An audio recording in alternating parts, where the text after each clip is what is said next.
George ഫ്ലോയ്ഡും Philip രാജകുമാരനും ടൈറ്റാനിക്കിലെ 6 പേരും വംശവെറിയുടെ ചില ചിത്രങ്ങൾ. ഇന്ത്യയിൽ കോവിഡ് ആരോഗ്യ പ്രതിസന്ധി മാത്രമല്ല, ഭരണ തകർച്ചയുമാണ്. സ്വാഗതം, ഇത് മീഡിയ സ്കാൻ. മഹാമാരിക്കും രാഷ്ട്രീയത്തിനും അപ്പുറത്ത് അമേരിക്കക്കാരെ, പ്രത്യേകിച്ച് കറുത്തവരെ സന്തോഷിപ്പിച്ച ഒരു വാർത്തയുണ്ട്. ഒരു കോടതി വിധി. വിധി വന്നതും അവർ തുള്ളിച്ചാടി.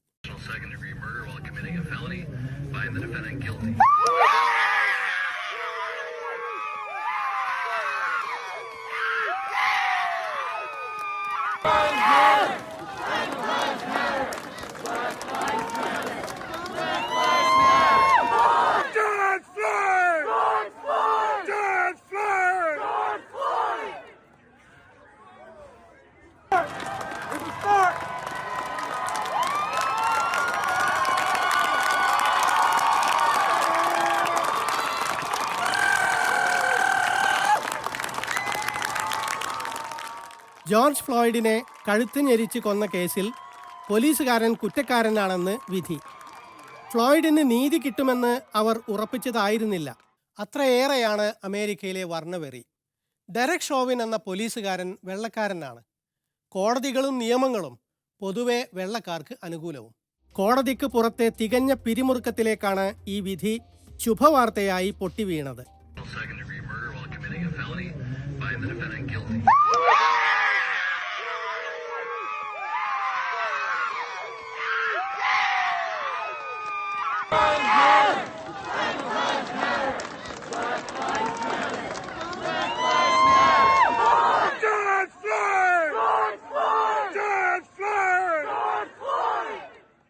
പതിവില്ലാത്തത് എന്നാണല്ലോ വാർത്തയുടെ നിർവചനം. അപ്പോൾ ഇത് ശരിക്കും വാർത്ത തന്നെ. അമേരിക്കൻ പത്രങ്ങളിൽ നിന്ന് ചിലത്. കറുത്ത വർഗ്ഗക്കാർ ഉയർത്തിയ മുദ്രാവാക്യം കൊണ്ടുള്ള തലക്കെട്ടുകൾ വരെ. നീതി കിട്ടി, ഇനി അവന് ശാന്തമായി ഉറങ്ങാം. ഫ്ലോയ്ഡിൻ്റെ ജീവനും വിലയുണ്ട്, ഇനി ഞങ്ങൾക്കും ശ്വാസം കഴിക്കാം. കോടതി ഇങ്ങനെ വിധി പറഞ്ഞതിൽ കറുത്തവരുയർത്തിയ പ്രക്ഷോഭത്തിന് പങ്കുണ്ടാകാം.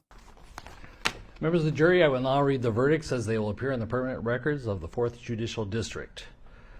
State of Minnesota, County of Hennepin, District Court, 4th Judicial District. State of Minnesota Plaintiff versus Derek Michael Chauvin, Defendant. നമ്മുടെ നാട്ടിൽ വർഷങ്ങൾ എടുക്കാവുന്ന വിചാരണയും വിധിയും അവിടെ ഒരു വർഷത്തിനകം പൂർത്തിയായി.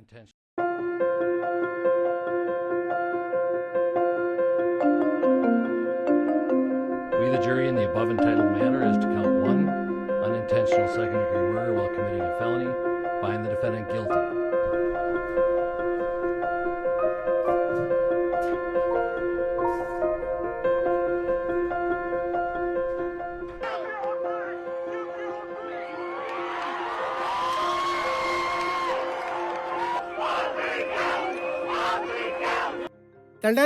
May 25 സംഭവം.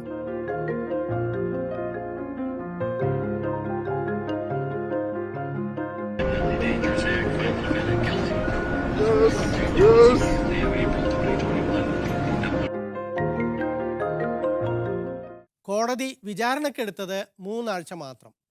കുറ്റം ചെയ്ത് 1 വർഷം കൊണ്ട് ശിക്ഷാവിധി.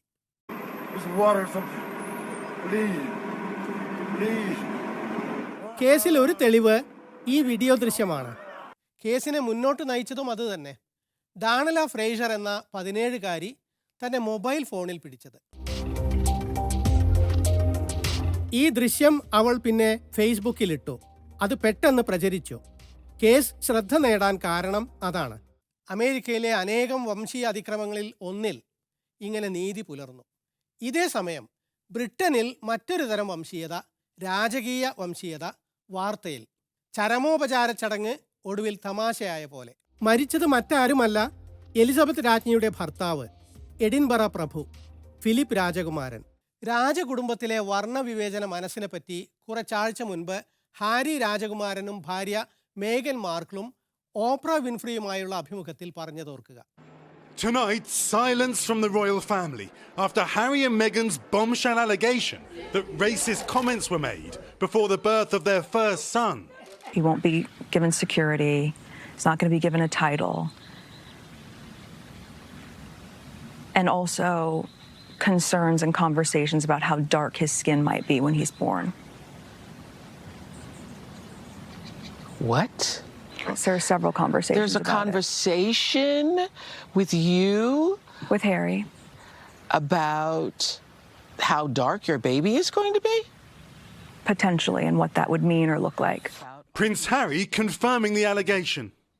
പിറക്കാനിരിക്കുന്ന കുഞ്ഞിന്റെ തൊലി നിറത്തെപ്പറ്റി രാജകുടുംബത്തിലെ ആരോ ഉത്കണ്ഠ പ്രകടിപ്പിച്ചു എന്ന് പലരും ഫിലിപ്പിനെ സംശയിച്ചു.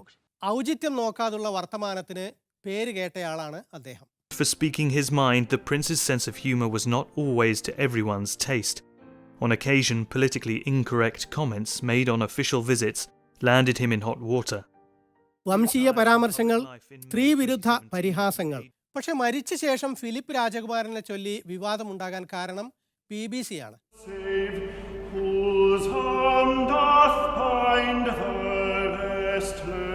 With grateful hearts, we remember the many ways in which his long life has been a blessing to us. BBC-യുടെ 2 ചാനലുകൾ മറ്റെല്ലാ പരിപാടികളും മാറ്റിവെച്ചു. എന്നിട്ട് നീണ്ട മരണാനന്തര ചടങ്ങുകൾ തത്സമയം കാണിച്ച് പ്രേക്ഷകരെ മടുപ്പിച്ചു. നീണ്ട അനുശോചനങ്ങൾ, പതുക്കെ നീങ്ങുന്ന ചടങ്ങുകൾ, അനുസ്മരണങ്ങൾ. ആർക്കു വേണ്ടിയാണ് ഇതെല്ലാം മുഴുസമയം കാണിക്കുന്നതെന്ന് പലരും ചോദിച്ചു. കാരണമുണ്ട്. ജനപ്രിയ സീരിയലായ ഈസ്റ്റ് എൻഡേഴ്സിന്റെ ക്ലൈമാക്സ് വരേണ്ടത് അന്നാണ്. പിന്നെ മാസ്റ്റർ ഷെഫ് എന്ന പാചക റിയാലിറ്റി ഷോയുടെ ഫൈനൽ അന്നാണ്. പിന്നെ ഫുട്ബോൾ പ്രേമികൾ ഉറ്റുനോക്കിയ ഫ്രഞ്ച് ഇംഗ്ലീഷ് വനിതാ ടീമുകളുടെ മത്സരവും അന്ന് തന്നെ. ഇതെല്ലാം ഒറ്റയടിക്ക് ഒഴിവാക്കിയാണ് രാജകീയ വിലാപയാത്രയും അനുശോചന പരമ്പരകളും BBC ലൈവായി കാണിച്ചത്. പ്രേക്ഷകർ പ്രതികരിച്ചു. BBC-യിലേക്ക് പരാതി പ്രവാഹം. ഇതിനുവേണ്ടി മാത്രം വെബ്സൈറ്റിൽ പരാതിപ്പെട്ടി തുറന്നു. 100,000-ലേറെ പ്രതിഷേധ കത്തുകൾ. ഒടുവിൽ BBC തീരുമാനം മാറ്റി. പക്ഷെ വൈകിപ്പോയി. അതിനകം തന്നെ ജനരോഷം രാജകുടുംബത്തിനും ഫിലിപ്പിനും നേരെ ഉയർന്നിരുന്നു. ഫിലിപ്പിന്റെ വംശീയ പരാമർശങ്ങൾ ജനം ഓർത്തെടുത്തു. ഒരു ദ്വീപിലെ ആൾക്കാരോട് നിങ്ങൾ കടൽ കൊള്ളക്കാരുടെ പിന്മുറക്കാരല്ലേ എന്ന് ഫിലിപ്പ് ചോദിച്ചു. ചൈനയിലെ ബ്രിട്ടീഷ് വിദ്യാർത്ഥിയോട് വേഗം നാട്ടിലേക്ക് മടങ്ങാൻ ഉപദേശിച്ചു, ഇല്ലെങ്കിൽ കണ്ണ് ചൈനക്കാരുടേതുപോലെ ആകുമെന്ന്. പാപ്പുവ ഗിനിക്കാർ മനുഷ്യരെ തിന്നുന്നവരെന്ന് സൂചിപ്പിച്ചു. ഓസ്ട്രേലിയയിലെ ആദിവാസികൾ കുന്തമെറിഞ്ഞ് കളിക്കുന്നവരെന്ന് കളിയാക്കി. മരിച്ചയാളുടെ ദോഷങ്ങൾ ഇങ്ങനെ എണ്ണിപ്പറയിപ്പിച്ചു BBC.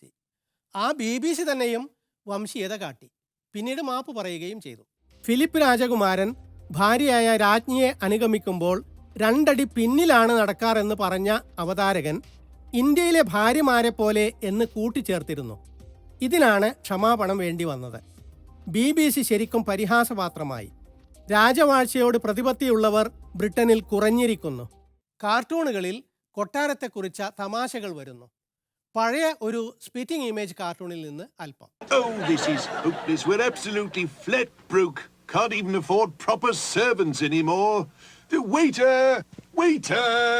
I do apologize. I've burnt the tea again. You blithering idiot! Oh, do shut up, Father. No, you leave Charles alone, you three. It's not his fault we had to let the servants go.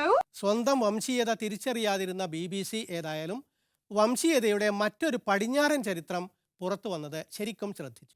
അത് ഒരു ചരിത്ര കഥ. Titanic കപ്പലാണ് ഇതിലെ കേന്ദ്ര ബിന്ദു. ഒരിക്കലും മുങ്ങില്ലെന്ന് നിർമ്മാതാക്കൾ പറഞ്ഞ കപ്പൽ 1912 ഏപ്രിൽ 15-ന് ആദ്യ യാത്രയിൽ തന്നെ അപകടത്തിൽപ്പെട്ട് അത് മുങ്ങി. The Royal Mail Ship, or RMS Titanic, was a luxury steamship built between 1909 and 1911. It was the largest movable artificial object in the world at the time, billed as unsinkable. It carried 2,240 people from Europe to New York on its only voyage. But in the early hours of April 15, 1912, the Titanic hit an iceberg and it sank in the frigid water of the North Atlantic Ocean. Over 1,500 people died, and only 705 people survived. This continues to be one of the most famous maritime tragedies in history. 2000-ലേറെ യാത്രക്കാരിൽ 1500-ലേറെ പേർ മരിച്ചു. രക്ഷപ്പെട്ടത് 700-ലധികം പേർ മാത്രം. രക്ഷപ്പെട്ടവരുടെ മുഴുവൻ വിവരവും പിന്നീട് ലഭ്യമായി. 6 പേരുടേതൊഴിച്ച്. 6 ചൈനക്കാർ. അവരെങ്ങോട്ട് പോയി എന്ന് അന്വേഷിക്കുമ്പോഴാണ് അമേരിക്കയിലെ വംശീയത ഒരു നൂറ്റാണ്ട് മുൻപും എത്ര ശക്തമായിരുന്നു എന്നറിയുക. 700 people survived Titanic, and those stories are very well documented, but the Chinese are almost uniquely unknown. Where did they go? How is it possible that they just suddenly disappeared? For 6 out of 8 of the Chinese to survive, there's no doubt in my mind that this is a group that took the initiative themselves and went their own path. The only ones left on board were those who were too ill and our 6 Chinese survivors. അവരെ ചരിത്രത്തിൽ നിന്ന് മാറ്റുകയായിരുന്നു. By any means, the greatest obstacle they overcame in their life. 中国有一句古话叫做苛政猛于虎. It's like the walls are crying out to you. Don't forget what happened to us here. ആദ John's അവരെ പറ്റി അന്വേഷിച്ച് തയ്യാറാക്കിയ documentary ഇപ്പോൾ ഇറങ്ങിയിരിക്കുന്നു. ലൈഫ് ബോട്ടിൽ രക്ഷപ്പെട്ടവർ ന്യൂയോർക്കിലാണ് എത്തിയത്. ചൈനക്കാരെ അപ്പോഴേ പുറത്താക്കി. ചൈനീസ് എക്സ്ക്ലൂഷൻ ആക്ട് എന്ന ഒരു നിയമം തന്നെ അന്നുണ്ടായിരുന്നു. ആ വംശവെറിയുടെ നേർചിത്രമാണ് ഡോക്യുമെന്ററി. ദ 6, ആ 6 പേർ എന്നാണ് ഡോക്യുമെന്ററിയുടെ പേര്. Titanic sinking. The 6 focuses on the racism the Chinese on board the Titanic faced while on the ship, on the lifeboats, and when they arrived even in New York. In 1912, the Chinese Exclusion Act was still in force in the United States, and the Chinese survivors disappeared from the pages of history until now. ഇവരുടെ വിവരങ്ങൾ ആദ John's വീണ്ടെടുത്ത് തരുന്നു. Hidden, kind of expunged from records, so on. Those stories are very well documented for almost every single one of those survivors. But the Chinese are almost uniquely unknown. He may have been the last one that was saved. That became... മരത്തടിയിൽ പിടിച്ചു കിടന്ന് ചൈനക്കാരൻ രക്ഷപ്പെട്ട സംഭവമാണ് Titanic സിനിമയിലെ കഥാനായികയുടെ രക്ഷപ്പെടൽ രംഗത്തിന് പ്രചോദനം. എന്നിട്ടും അവർ ചരിത്രത്തിൽ നിന്ന് മായ്ക്കപ്പെട്ടു. അവരെവിടെ പോയി എന്ന അന്വേഷണത്തിന്റെ ഫലമാണ് ഈ documentary. Story, a mystery story, in trying to identify those people, put some flesh and bones on them, give them life, and then try and find out who their descendants are. And I think that's a really fascinating journey. It's intimate in that it's about 6 people who we get to know really well, but it's also an epic tale about a story that the whole world knows of the Titanic, and it's also about the great sweep of China and Chinese people across a century. ആ 6 പേരുടെ പിൽക്കാല ജീവിതം, അവരുടെ കുടുംബക്കാർ എല്ലാം അടങ്ങുന്ന ഈ ചിത്രം വെള്ള വംശീയതക്കെതിരായ വിളംബരം കൂടിയാണ്. ഒരു നൂറ്റാണ്ടിനിപ്പുറവും പ്രസക്തമായ സന്ദേശം. കാരണം ആ 6 പേർ അനുഭവിച്ച വംശീയ വിവേചനം ഇന്നും അമേരിക്കയിൽ ഉണ്ട്. കറുത്തവരും ഏഷ്യക്കാരും അതനുഭവിക്കുന്നു.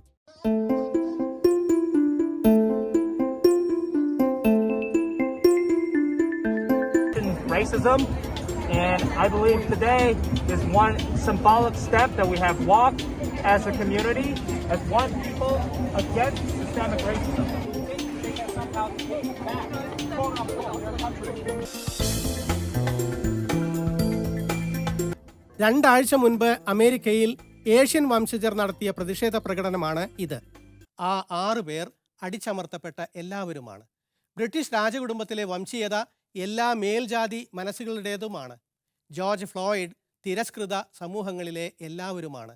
പീഡിതരില്ലാത്ത ലോകത്തിനായുള്ള ആഹ്വാനം കൂടിയാണ് ഫ്ലോയിഡ് വിധിയും ദ 6 സിനിമയും.